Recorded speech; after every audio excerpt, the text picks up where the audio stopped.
Sejong starts thinking of keeping a diary of his life in the tower, and on the first page of that diary, there will be the story of a rabbit couple who joined him in the cave. The rabbit couple starts working for Sejong, and their job is to help him raise and harvest the crops. They are chatting with each other as they do their jobs, and Sejong can tell that they are a great couple, even though he does not understand them. But he wonders how it came to this. Yesterday, after the rabbits introduced themselves to Sejong, they told him that they wanted to live in the cave and they looked too cute as they tried to persuade him. Sagan felt that he might die from a cuteness overdose and accepted their request with a condition. He told the rabbits that they could not live here for free.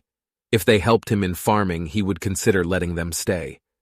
He thought it would dissuade the rabbits a bit, but instead of hesitating, they jumped at him and started cuddling, and Sagan had to show great restraint to not let them in without a test, because cuddling with their soft fur made him want to adopt them both. Now he is in his position watching the rabbits work. He thinks that the rabbits were using their cuteness to control him, but he lets that slide. But on that note, he asks the rabbits if the tools they were using were items. The husband rabbit had a watering can. It seemed to have an endless supply of water, and Sejong is not sure about it, but it seemed to him that the wife rabbit had a magic pocket that contained all the tools she needed for farming. Sejong says that he was jealous and wished that he had such a wonderful item. The rabbits have completed harvesting the green onions, and they are excited to show them to Sejong. Sejong tells them to dry the green onions and starts inspecting other crops too.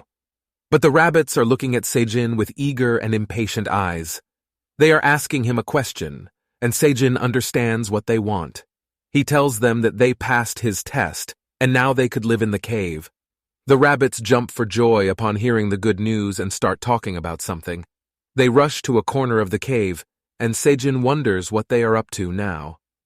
The wife gives her husband a shovel, and he starts digging, and in no time, he creates a home for himself and his wife. The wife places a floral wreath on the door to their new house and welcomes her husband to enter, but he is exhausted from digging and build a house and can barely stand. Sejong approaches them and says that the husband rabbit was great for making a house so quickly. The husband rabbit gives him a thumbs up, but then he feels his wife's hand on his shoulder. She is blushing and cutely pointing at the door, and the husband is terrified. He is scared, but his wife drags him along for some sweet love making. Sejong hears the sounds coming from their house and wishes the husband all the best, but he is crying inside as he is jealous of him for having a wife. That jealousy does not last long, and Sejong walks back to his spot. He says that it was boring to be alone in the cave, and now, thanks to the rabbits, he had someone to help him in something cute to look for. As he says this, Sejong lies down on the dried onion leaves. Smoke starts rising from under his back, and Sejong feels something hot on his back. He jumps into a standing position and rolls on the ground, feeling that his back is on fire. He is wondering what just happened as he gets up, and he sees the reason behind it. The plastic water bottle filled with water was acting as a lens and burning the dried onion leaves. Inspiration finds Sejong, and he goes into full wild survival mode. He starts acting like the host of a popular survival show. He says that the environment in the tower was hard, but he did not give up.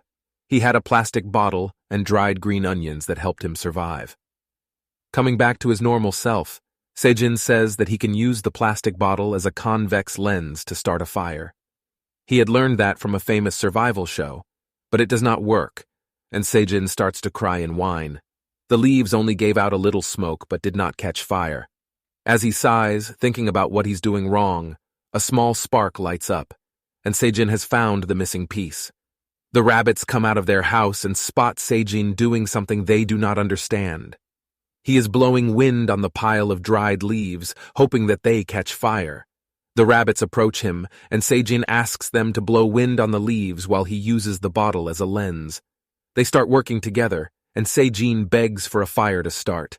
And just after a little while of trying, the leaves catch fire. Sejong is elated. He finally has fire. He looks back at the onion plants and decides to cook them. He cooks one stalk over the fire, and the rabbits stare at him with confusion. Seijin thinks that his onion was cooked enough. He peels the burnt part and then takes. Story will continue in part 3. Subscribe Suzuka-san.